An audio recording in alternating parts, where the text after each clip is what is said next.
Hello guys, Robert1 here, coming at you with a new Yu-Gi-Oh video along with Charmander in the background as always.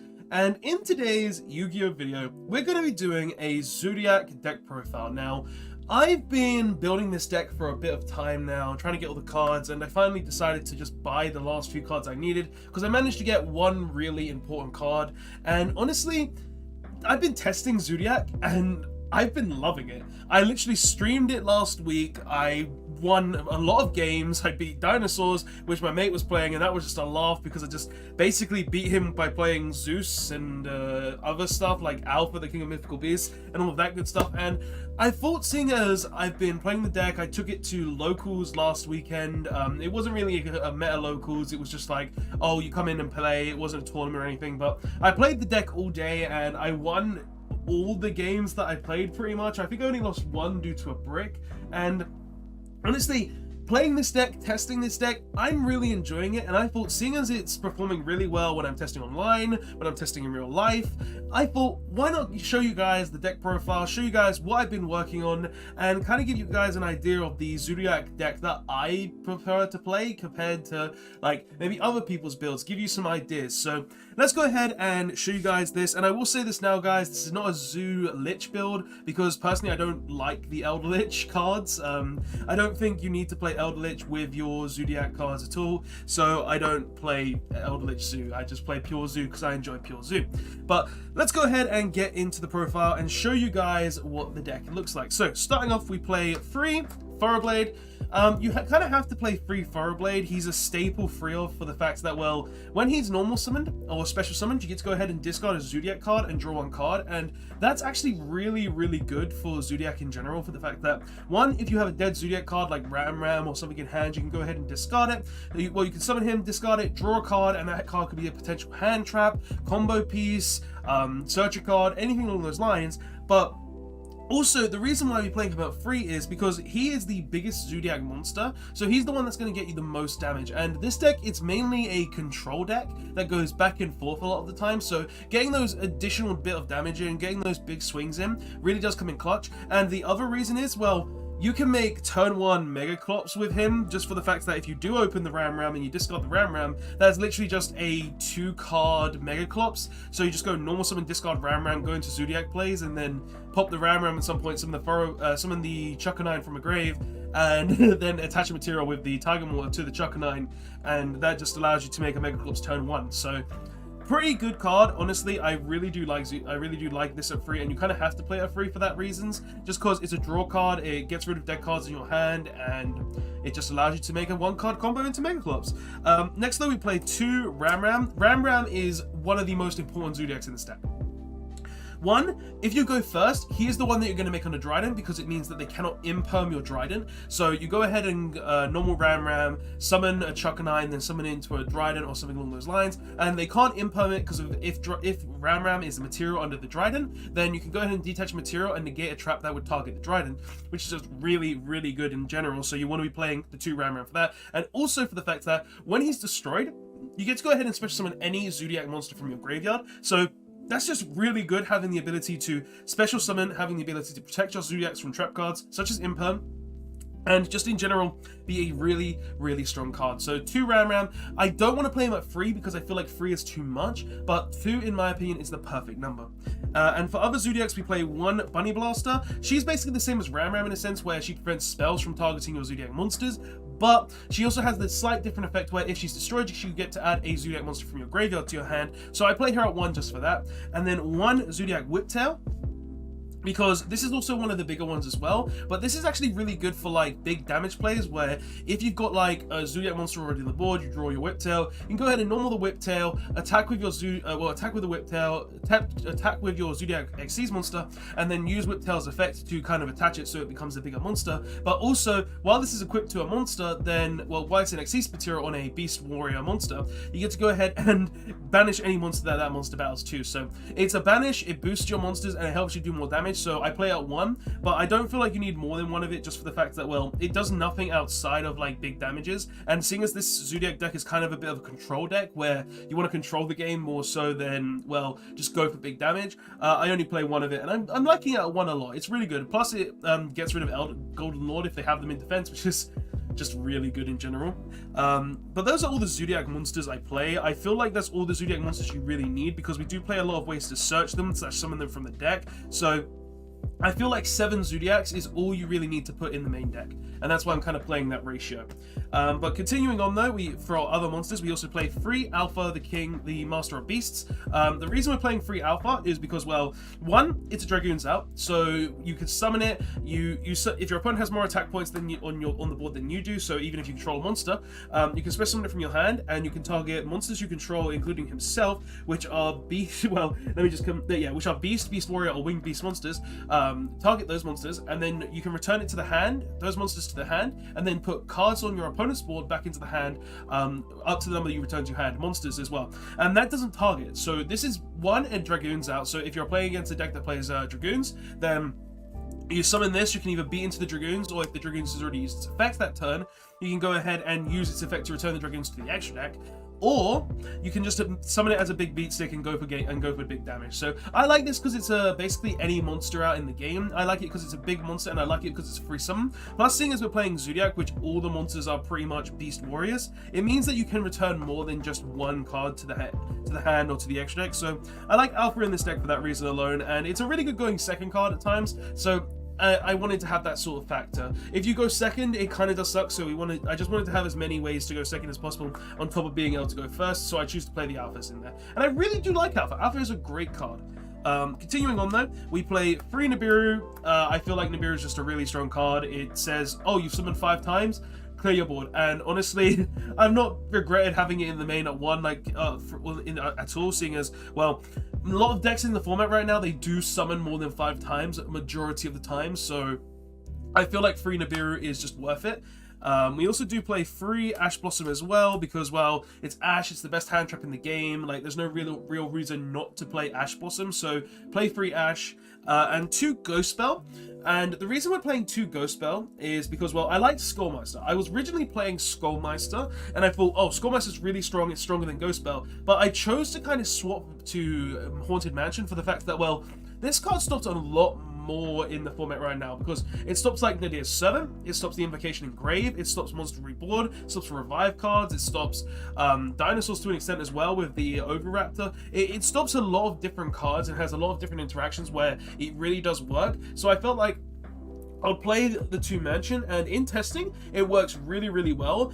Like, the reason we did play Skullmeister originally was because, yes, it does a lot against these different decks, but it doesn't necessarily guarantee that your opponent's not going to get the effect in the graveyard, and a lot of the things that I've been testing against felt like, oh, yeah, there's a lot more cards in the game that would activate an effect that would add a card from the graveyard to the hand, or special summon from the grave, or banish cards from the grave. So I felt Ghost Spell was just really, really strong, and in testing, it's working out really well. So we're playing 2 Ghost Spell and Haunted Mansion because of that.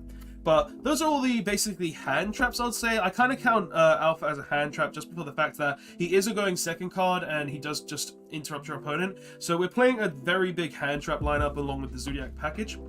And then obviously we go into the spell cards where we're playing 3 Tenki with 1 Zoodiac Barrage. This is basically all, oh, I search Zoodiac monsters, I get to my Zoodiac plays quicker, and I get to play the game. And it basically means we're playing 11 Zoodiac cards in the deck, where we're going to be able to make our Zoodiac extra deck. So 3 Tenki, 1 Zoodiac Barrage, I feel is 100% necessary. Next we also play 3 Pot of Desires. Just like the searching cards, I feel like you need to have that ability to draw cards, and seeing as long as you don't banish every Zoodiac monster you have, Desires is actually just a really, really strong card where you draw 2 cards, you get to more combo pieces to be able to stop your opponent from playing the game. So I feel 3 Desires is really, really strong in the deck. And we also play 2 Pot of Avarice because, well, we go through our extra deck like no tomorrow. 1 Zoodiac monster can lead to like 6 cards in the graveyard if that monster leaves the board. So yeah, Pot of Avarice is always live in this deck, and I feel like seeing as it's always live, there's always a reason to have it in the deck. And just like before, where I was talking about Alpha being a really good card for going second, well, this card basically says, oh, if I've also gone through my Zeuses, then I can go ahead and activate Pot of Avarice, put all the Zoodiacs back, and then including a Zeus, and then I can make a 6 material Zeus again instead of a 4 material Zeus, because like this is what that kind of logic is behind it, where we make the Pot of Avarice so we can make more Zeuses, or we can go into more Zoodiac combos. So It's just a really strong card. I really feel like this is a main deck of 2, but I did try it at 3 as well. I just felt like 3 was too much, so 2 just felt like the right ratio for me. Then we also play 2 Forbidden Droplets. Seeing as we're playing the free alpha and seeing as we're playing all the hand traps, I felt like we had enough Dragoons out as is, so I chose to play 2 Droplets. Just because of space was an issue. I was originally playing 3, but then I chose to put the Zoodiac lineup up to a 3 Thoroughblade, because I was originally playing 2 because I only had the second one originally, and I chose to cut the Droplets because I felt like everything else was too really important. But I really do like Droplets in this deck for the fact that, one, it can't be chained to if you send the right type of cards to the graveyard. So if you send a monster to the graveyard, your opponent can't chain anything to it. And 2, it is another Dragoons out, so it's just a really good card to out Dragoons. Like, there's no bad sides to playing Forbidden Droplets, so I really felt like Droplets was just a really good card to play in the deck, and honestly, I haven't regretted playing it at 2 yet, so I feel like 2 is just is enough for the deck, but definitely side the 3rd just before when you go into those big combo matchups, and you do need to have that additional out. Like, if you're going for 2nd, you're going to put more Droplets in, and you're going to cut, like, small traps and stuff, because we do play traps in the main deck.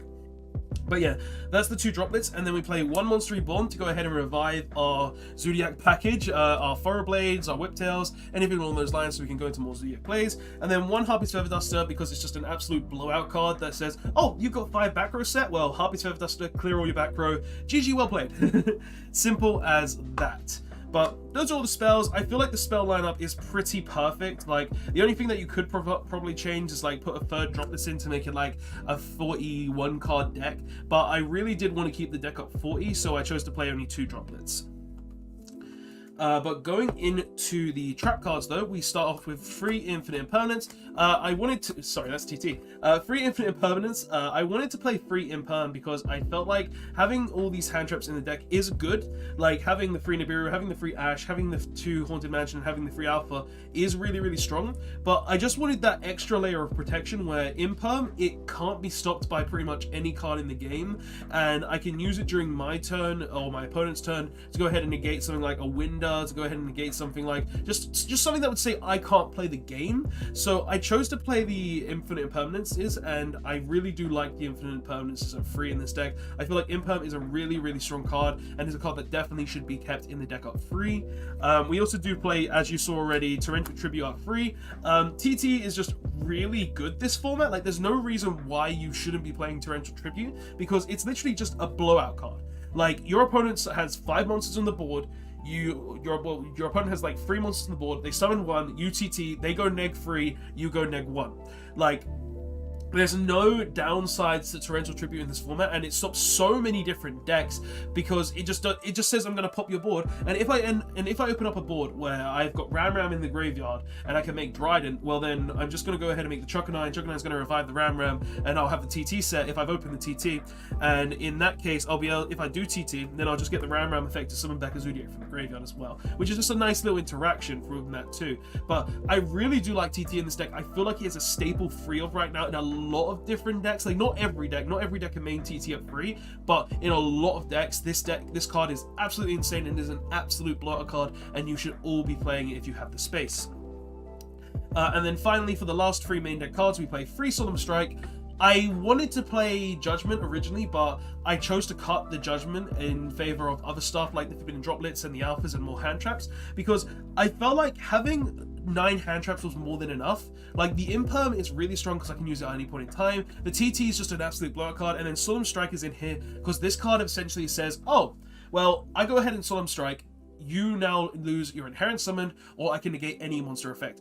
Whereas Judgment can only negate spells, traps, and summons. So I felt like Strike was just a lot better because we're in a very monster-heavy format right now, and I felt like having the Strike to negate stuff like hand traps, or negate Inherent Summons against like maybe Dragon Link or something, or negate an Alistair is just really, really strong, and I really did like the card at 3, so I choose to keep it at 3. It's just, I think it's better than Judgment right now, so I'm choosing to keep it at 3 in the deck. But yeah, so that's the main deck. Main deck, in my opinion, is really, really strong. I have no actual issues with it whatsoever. I feel like the ratios are pretty much perfect outside of maybe the droplets, as I said before. I feel like it's a 3-off, but you can run out of 2 and you can be fine there. But I really do like how this deck is shaping up and how it's working in the main deck so far. I have literally 0 issues with the main deck outside of like the droplets. So yeah, and even the droplets at 2 is fine because we got the free alpha. And the main reason we play the droplets is to just like out the dragoons. So it's just little things like that. Like really, it really is. But going on to the extra deck though, we play 1 Megaclops.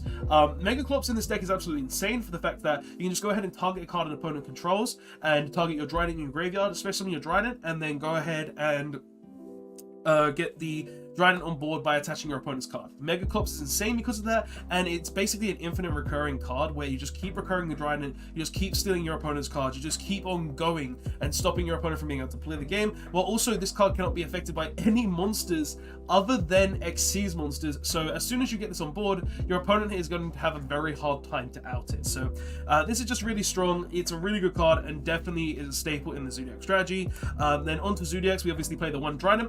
I would play out more if I could, but Dryden is at 1, so we got to play out 1. We also play 2 Hammer Kong. It's just a name because to make the like there was combos back in the day where you just like made this with your Dryden so they couldn't target your Dryden, but I don't think that's really necessary anymore, so it's literally just a name to have an additional material under the Zeus. 2 Borbo. Borbo is really, really important in Zoodiacs for the fact that it just says you can attack your opponent directly, and it lets you essentially make Zeus for free, because all you need literally to make Borbo is 1 Zoodiac monster. So you have a Zoodiac on board, you summon the Borbo, you attack directly, and then you just start climbing with your monkeys and your your monkeys and your Dryden, everything along those lines. So Borbo is really important because it's the card that really makes Zeus so free. It, like, legit, if it wasn't for Borbo, I wouldn't probably be playing this deck with Zeus, because this deck is really free with Zeus just because Borbo exists, and because Borbo exists you can do a lot more. So we play the 2 Borbo. We also play 2 Tiger Mortar. Now I see a lot of people playing 3 Tiger Mortar, but the reason I choose to play 2 Tiger Mortar is because I'm playing 3 Chuckanine instead. Now I get it, Tiger Mortar having the ability to attach an Xyz material to any monster is really, really strong, but I prefer having the revive ability of Chuckanine over the attachability of Tiger Mortar. And because of that, I choose to play the free Chuckanine because it's just a revive card, whereas Tiger Mortar is only an attach card. So I really do prefer this lineup instead of the Tiger Mortar, and I just prefer having 3 of this instead of the 2 Tiger Mortar. And then just for non-Zoodiac extra monsters, we play 1 Dagusto Emerald. This is kind of like a backup for the Port of Avarice, where if I ever have a up point, have 2 Zoodiac monsters on the board, which is possible, where I draw a Zoodiac, I don't have any Zoodiacs left in deck, and the extra deck, then I can just go ahead and use the Zoodiac on hand, and then special summon 1 through something like a Barrage, or a Tenki, or a Chuckanine that might have already been board. Then I can just make the Dagusto Emerald, put back the Dryden, put back maybe a Zeus, put back another Zoodiac monster, and just get a free draw card. That's what it's there for. It's there to essentially get back resources when I don't really have a lot left, and I feel like it is a necessary card because of that. And it's just a one-off, don't get me wrong, it is limited. I wouldn't even run more of it if it wasn't limited. I feel like it's a one-off. I don't feel like you should be playing more, and it's the one card in the extract where you can be like, nah, I don't really feel like I need it. So if you feel like there's something better you lot would want to play instead of the Dagusto Emerald, go ahead and play it, because you don't necessarily need to play Dagusto Emerald. But I choose to play the 1 Emerald. I feel like it's really good, and it comes up very rarely, but when it comes up, it really does help. So 1 Dagusto Emerald.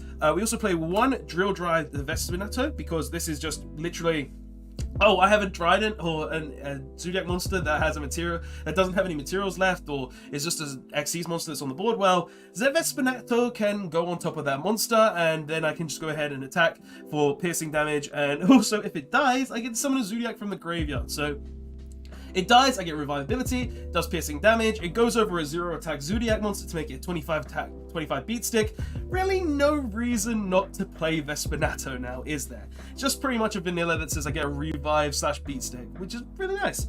And then the last 2 cards we obviously play in the deck is the 2 Divine Arsenal AA Zeus. Pretty much this is the board wipe card, and 9 times out of 10 you're going to be going with this card.